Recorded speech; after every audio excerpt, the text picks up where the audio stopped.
جو بلوچستان کے بارڈر سے لے کر اور شہر تک آتا ہے.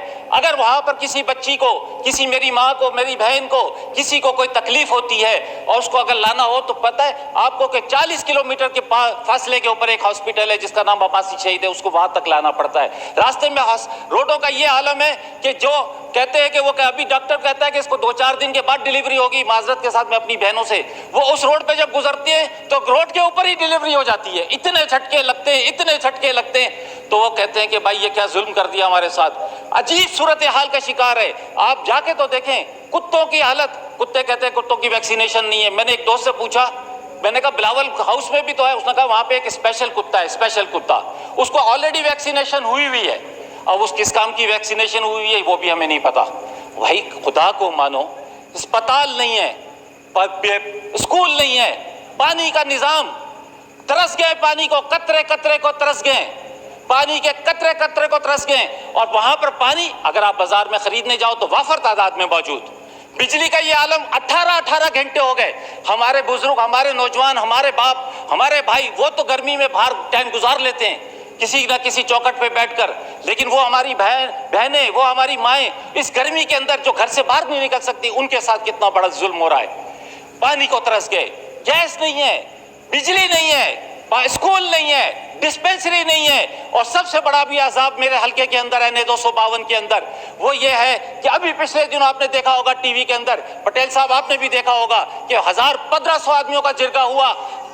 کس کے لیے؟ منشیات کے خلاف. میرے علاقے کے بچہ منشیات فروش بنتا جا رہا ہے کیونکہ ان کے پاس اسکول نہیں ہے جانے کے لیے, ان کے پاس کھیلوں کے میدان نہیں ہے کھیلنے کے لیے.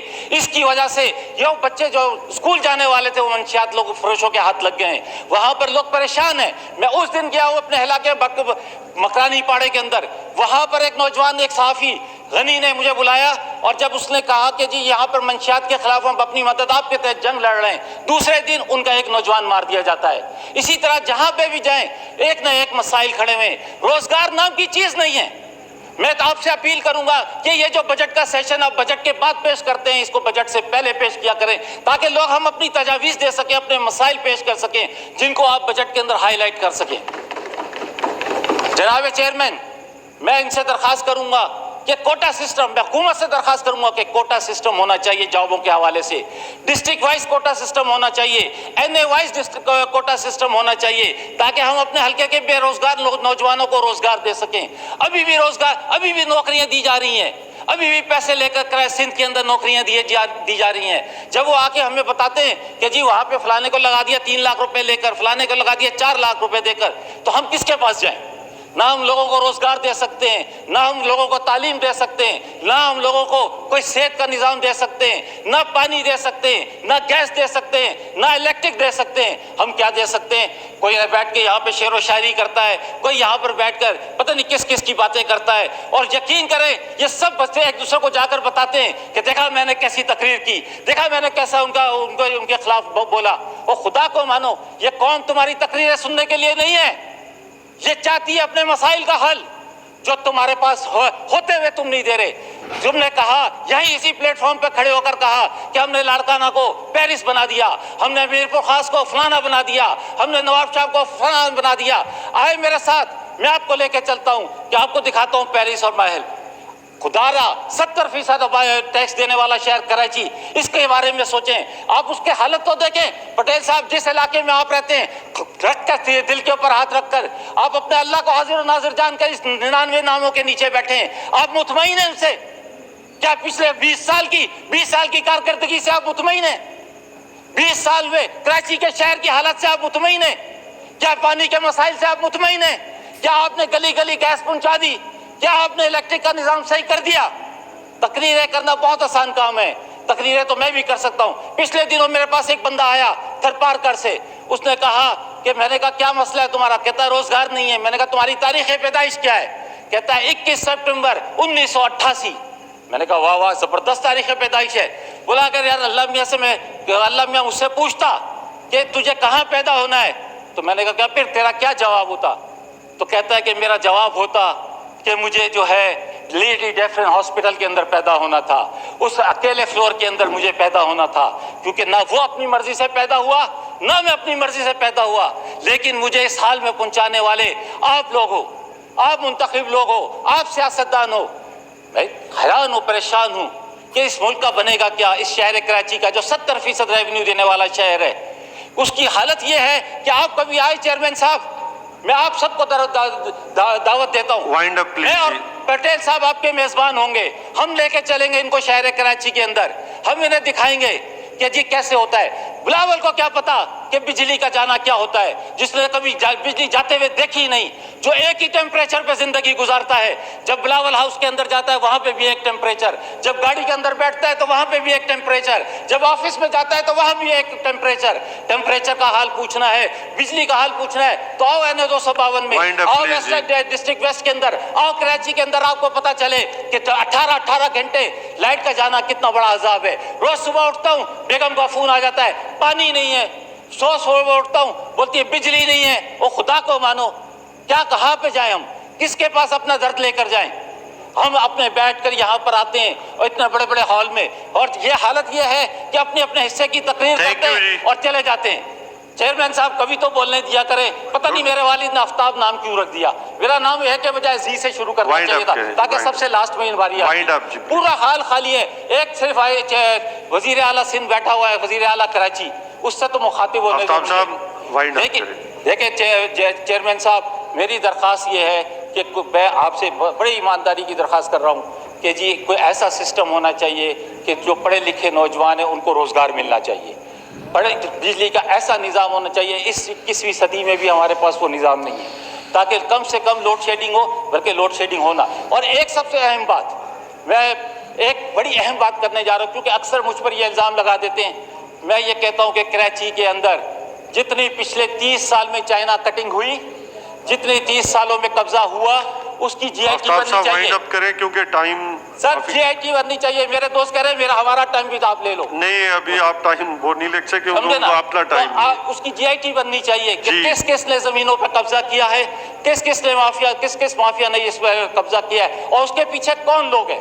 جب کسی منشیات فروش کو پکڑو تو وہ کہتا ہے کہ جی میرے پیچھے بڑے بڑے لوگ ہیں. آخر میں ایک کچھ تھوڑی سی بات, آخر میں یہ ہے کہ مفتی نعیم صاحب جو کہ میرے بہت ہی محترم تھے, جو ہمارے عمران خان کے بارے میں جنہوں کی رائے یہ تھی کہ اس سے بڑا ایماندار شخص انہوں نے پاکستان کی تاریخ میں نہیں دیکھا, ان کی حالت کے بعد ان کے لیے دعا کی درخواست کرتا ہوں, اللہ سے دعا کرتا ہوں اللہ تعالیٰ نے جوار رحمت میں جگہ دے, ان کے لاکھوں شاگردوں کو صبر جمیل دے. اسی طرح علامہ طالب جوہری صاحب کے لیے کہ اللہ تعالیٰ انہیں بھی مغفرت فرمائے, ان کی بھی اور ان کے بھی چاہنے والوں کو صبر جمیل. دعا ہو گئی ہے, آپ لیٹ سر یہ میری ذمہ داری ہے, میرے ویسٹ کے ہیں, وہ میرے استاد ہیں, میری ذمہ داری تھی کہ میں اپنی ذمہ داری پوری کر سکوں.